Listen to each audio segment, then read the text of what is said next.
तो बच्चों एक बार ब्रीफ रिकैप कर लेते हैं कि हम लोगों ने अपने पिछले क्लास में क्या क्या कवर किया था, and then we will move on to our next topic here, तो so that it would be easy for you to connect to the last topic and to understand the next topic. Okay, तो बच्चों last class में हमने सबसे पहले resource का मतलब समझा था, definition of resource.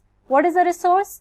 Anything, any object that can be of use to us to satisfy our own needs is termed as a resource, right? Simple terms में हम यही बोलते हैं, कोई भी ऑब्जेक्ट जो हमारे यूज का हो और हम उसे यूज करते हैं, क्यों? To satisfy our own needs. For example electricity हमारे घर में, that is source of light for us, है ना। वाटर जो यूज करते हैं जब हम थर्स्टी रहते हैं, या फिर बहुत डिफरेंट यूजेस है वाटर के, तो वाटर एक रिसोर्स हो गया। Air, the air that we are breathing in. Text books जिसको आप पढ़ते हो फॉर योर एंटरटेनमेंट और फॉर गेनिंग मोर नॉलेज, तो टेक्स्ट बुक आपका एक रिसोर्स हो गया। पेपर, पेंसिल, तो छोटी से बड़ी चीजें जिसका अपना एक यूज हो, तो उन सब चीजों को हम रिसोर्स बोलते हैं, राइट। हमने बहुत सारे एग्जांपल्स देखे थे, मैंने अभी भी आपको वो सारे एग्जांपल्स बताए हैं। उसके बाद हमने क्या कवर किया? We talked about the characteristics of resources. तो हमने 3 कैरेक्टरिस्टिक्स देखे थे बच्चों। सबसे पहले हमने देखा था utility. Now what was utility? Something that is of use, right. तो यूटिलिटी, अगर किसी ऑब्जेक्ट की यूटिलिटी होती है तो वो ऑब्जेक्ट अल्टीमेटली एक हमारा रिसोर्स बन जाता है, राइट, क्योंकि हम उसको यूज करते हैं। टेलीविजन, फिर vegetables, everything that is of use to us, right. तो हमारे लिए वो सारी चीजें अगर हमारे लिए यूजफुल है तो हमारे लिए वो एक रिसोर्स हो गया। उसकी अपनी डिफरेंट कैटेगरीज होती है।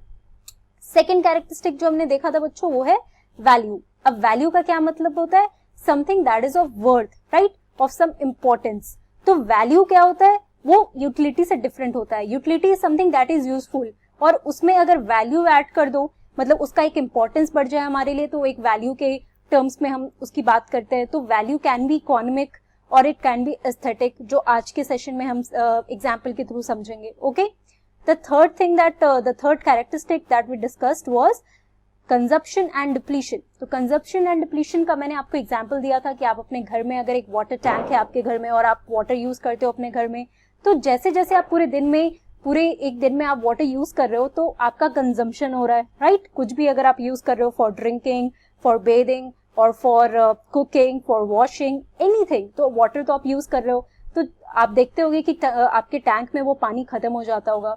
तो ऐसी अगर एक लार्जर कॉन्टेक्स्ट में देखो तो डिप्लीशन होता है that something that is reducing in quantity, right, उस चीज की कमी होते जाती है, तो वो डिप्लीशन, धीरे धीरे घटते जाना।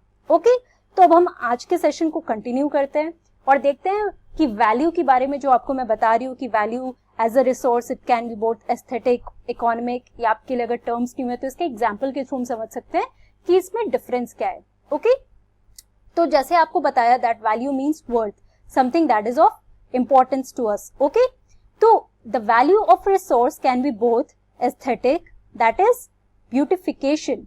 अब एग्जाम्पल के लिए हम लेते हैं कि अगर आप एक लैंडस्केप की बात कर रहे हो बच्चों, तो अगर आप कोई भी हिल स्टेशन पे या कहीं भी अगर आप हॉलीडेज में घूमने जाते हो, समर हॉलीडेज, विंटर हॉलीडेज, या अपने आसपास ही देखते हो, ट्रीज ये सब देखते हो, एक ब्यूटीफुल लैंडस्केप देखते हो, तो उसको आप इकोनॉमिक टर्म्स में उसे डिस्क्राइब नहीं करते हो, राइट, उसको एस्थेटिक टर्म में डिस्क्राइब करते हैं। मतलब हम लोग उसकी ब्यूटी की बात करते हैं, राइट, तो उसका हम लोग जो उसका वैल्यू है उसे एस्थेटिक टर्म में देखा जाता है, उसके ब्यूटी को हम लोग एस्थेटिक टर्म्स में देखते हैं। तो दैट एस्थेटिक का मतलब ही होता है beautification, talking about beauty of something, right.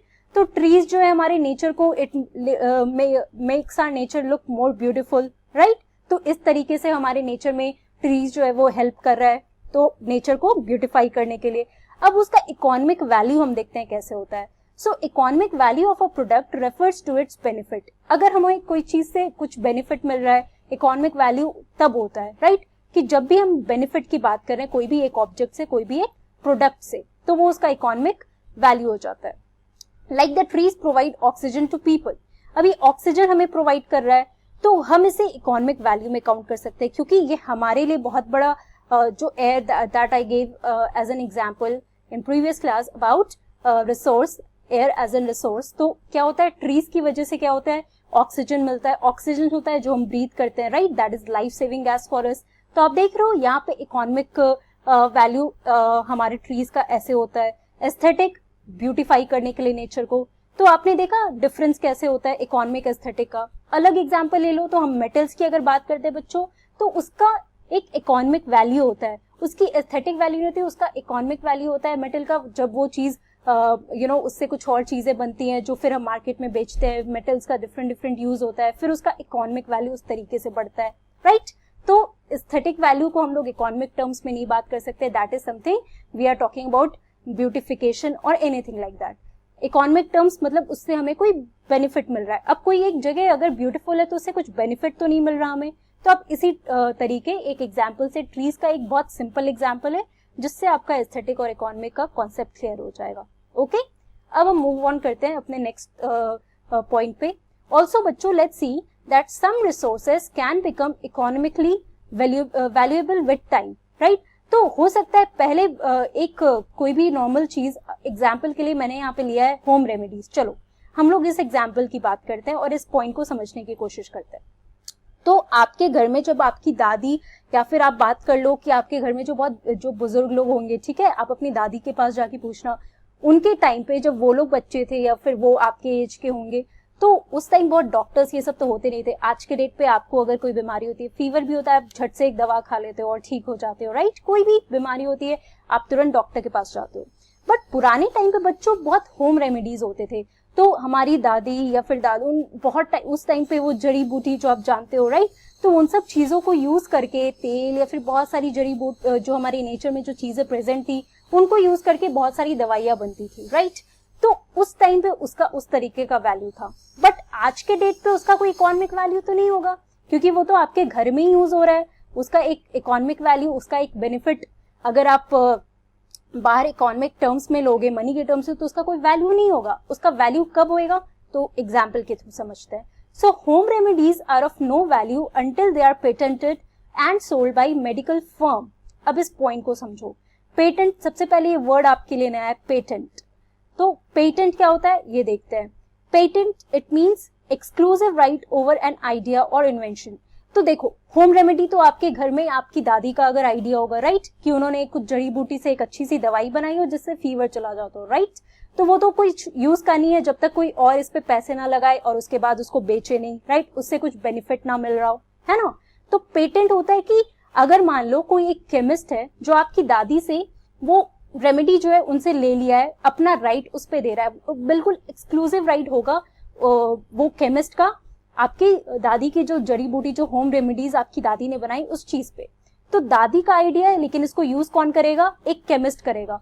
तो जब तक एक केमिस्ट अपने मेडिकल फर्म में, आप जैसे केमिस्ट की दुकान में दवाइयां लेने जाते हो, तो वहां पे जब तक वो यूज करके नहीं बेचेगा तब तक उसका इकोनॉमिक वैल्यू नहीं होगा। तो आप समझ रहे हो कि विद टाइम कुछ रिसोर्सेज का इकोनॉमिक वैल्यू बनता है। तो होम रेमेडीज भी वही एक एग्जाम्पल है कि घर पे अगर पड़ा रहेगा तो उसका कोई ना बेनिफिट है ना कोई यूज है। लेकिन अगर कोई एक केमिस्ट आपके घर में आके वो आपकी दादी से वो सारे होम रेमेडीज ले जाता है और कहता है मैं यूज करूंगा, मैं अपने मेडिकल फर्म में से बेचूंगा, तब जाकर उसका इकोनॉमिक वैल्यू होता है। Okay, I hope that it is clear to you. Now let's move on to another topic here, that is how does a substance change into resources, right. तो अब हम देखते हैं कि एक सब्सटेंस, जो भी एक ऑब्जेक्ट है, वो एक रिसोर्स कैसे बनता है। तो let us see what are the two major important factors that play an important role to for a substance to change it into a resource. So here बच्चों, time and technology are two important factors for this. People themselves are the most important resource. अब हम समझते हैं इस topic को कि time और technology कैसे एक इंपॉर्टेंट फैक्टर है हमारे लिए कि वो एक ऑब्जेक्ट को रिसोर्स बनाता है, राइट। तो अगर आप पुराने टाइम पे, जैसे आप इस पिक्चर को ही देखो बच्चों, तो आप लोग हिस्ट्री में अपने फर्स्ट चैप्टर में क्लास 6 में आपने हंटर गैदरर्स ये सब के बारे में पढ़ा होगा, अपने एंसेस्टर्स के बारे में पढ़ा होगा, राइट। तो आप इस पिक्चर से इवोल्यूशन ऑफ मैन तो देख रहे हो, लेकिन साथ में इंपॉर्टेंट क्या है समझना कि उनके साथ ये टेक्नोलॉजी, जैसे टाइम के साथ इनमें ये इवोल्यूशन हुआ है, राइट। पहले एप्स थे, फिर थोड़ा ह्यूमन बीइंग का फॉर्म आने लगा, राइट। आप देख रहे हो डिफरेंट पिक्चर में ये टाइम के साथ ऐसे बन रहा है। तो टाइम के साथ इनके साथ देखो ये इन्वेंशन, जो ये डिस्कवरी कर रहे थे वो भी चेंज हो रहा था। पहले ये लोग स्टोन्स यूज करते थे, नियोलिथिक एज में आके इन लोगों ने बड़े बड़े वेपन्स बनाना शुरू कर दिया। फिर हंटर गैदरर्स से वो लोग फार्मर्स बन गए थे, राइट। तो आप देख रहे हो कि फाइनली जो हमारा फाइनल फॉर्म जो है ह्यूमन बीइंग का, now we are we have adapted ourselves to this new technology of laptop, computer, mobiles and everything, right? Technology कितनी advance हो गई है. तो with time technology also changes. Now this too plays very important role. कैसे? To make a substance as a resource. और people, why people are the most important resource? क्योंकि it is our knowledge and our skills जो हम लोग apply करते हैं. जैसे Hunter gatherers जब आए तो उनके नेचर में, नेचुरल एनवायरमेंट में बस उन्होंने स्टोन्स देखा, राइट? तो स्टोन्स को उन्होंने यूज किया, फिर उससे फायर बनाया. तो हम इसके बाद एग्जांपल्स देखते हैं. तो वो उनकी स्किल थी ना, उनकी इंटेलिजेंस थी जो उन्होंने यूज किया. उसके बाद फायर से उनको लगा कि इससे कुकिंग कर सकते हैं, राइट? तो ऐसे ऐसे इन फायर की डिस्कवरी हुई. तो हम लोग एग्जाम्पल के थ्रू इसको समझते हैं. But people themselves are the most important resource. कहने का मतलब क्या है कि हम लोग अपनी स्किल और अपनी आइडिया और नॉलेज से हम लोग चीजें इन्वेंट करते हैं, उस डिस्कवर करते हैं, और वो चीज, जो भी ऑब्जेक्ट हम डिस्कवर करते हैं, वो एक रिसोर्स बन जाता है. और उसी रिसोर्स से फिर और आगे आप बढ़ते जाओ तो बहुत रिसोर्स बनते हैं. अब एग्जाम्पल के थ्रू समझने की कोशिश करते हैं. तो देखो, सबसे पहला एग्जाम्पल है यहाँ पे the discovery of fire. How it led to the practice of cooking and other processes. तो फायर, जब हंटर गैदरर्स ने उस टाइम पे जब ये फायर इन्होंने डिस्कवर किया था, rubbing two stones against each other, तो उन्होंने तो उस टाइम पे पहले जानवर को भगाने के लिए यूज किया. फिर धीरे धीरे उनको खुद समझ में आने लगा, अडेप्ट करने लगे, तो उन्होंने खाना बनाना शुरू किया. तो आज के डेट में देखो, ये फायर, ये टेक्नोलॉजी जब ये बढ़ गई है, तो आज के डेट में हम फायर कितनी चीजों के लिए यूज करते हैं. फॉसिल फ्यूल्स में यूज होता है, कुकिंग गैस में यूज होता है, बर्निंग के लिए यूज होता है ना? फायर को various it is used by us for various purposes, right? तो आप देख रहे हो टाइम के साथ टेक्नोलॉजी कैसे कैसे चेंज हो रहा है, और आज के डेट में फायर का क्या क्या यूसेज है ना? उस टाइम पे कुछ और यूसेज था, आज के टाइम पे कुछ और यूसेज है. दूसरा है invention of wheel. It resulted into the development of new modes of transport, right? तो जैसे बच्चों, ये व्हील, उस टाइम पे देखो ये व्हील ऐसा था.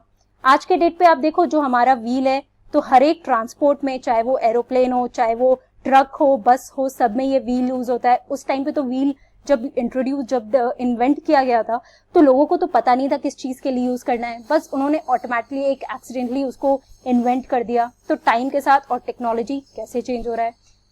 The third one is hydro electricity. आप देखो, अब टेक्नोलॉजी इतनी बढ़ गई है कि आज हम लोग रनिंग वाटर से, water is made into energy.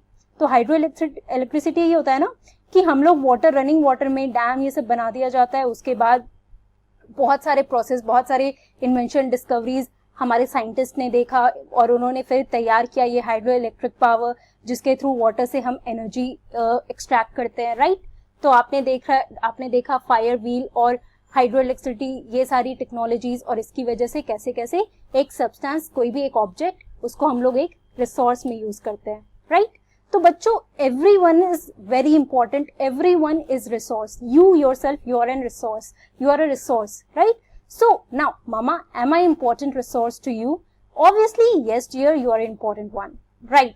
आप अपनी मम्मी के लिए बहुत important resource हो, आप इस सोसाइटी के लिए बहुत बड़े important resource हो, right? तो हर एक इंडिविजुअल का अपना एक आइडेंटिटी और उनका एक जो भी आपका एक स्किल हो, आपकी एक नॉलेज हो, अगर आप उसको यूज करते हो और कोई भी चीज बनाते हो, आप एनहांस करते हो अपने नॉलेज को, उन चीज आप टेक्स्ट बुक पढ़ के, एक जो आपका रिसोर्स है उसको पढ़ के आप नॉलेज गेन करते हो, वही चीज फिर आप अप्लाई करते हो कोई चीज बनाने में, एक दूसरा रिसोर्स बनाने में. तो इस तरीके से देखते हो एक पूरी साइकिल है, और इसमें हम लोग भी इन्वॉल्व है, राइट? तो अब इन शॉर्ट हम लोगों ने आज की क्लास में क्या क्या कवर किया. हमने देखा that value can be both economic and aesthetic. Aesthetic मतलब ब्यूटिफिकेशन, जैसे ट्रीज, ये सब, it beautifies our nature. Economic मतलब इट प्रोवाइड्स ऑक्सीजन, और जो हम लोग ब्रीथ करते हैं तो एक हमारे रिसोर्स हो जाता है, इकोनॉमिक वैल्यू वैसे बढ़ जाती है उस चीज की. Also we saw that how does an object becomes a resource, right? हमने ये सारे एग्जाम्पल्स देखे, फायर का, व्हील का, और टाइम और technology, it plays very important role. Okay, तो बच्चों आज के लिए इतना ही. अब नेक्स्ट क्लास में हम लोग पढ़ने वाले हैं क्लासिफिकेशन ऑफ रिसोर्सेज, और हम देखेंगे ये different classification, natural, man made and human resources. Okay, so take care, thank you very much.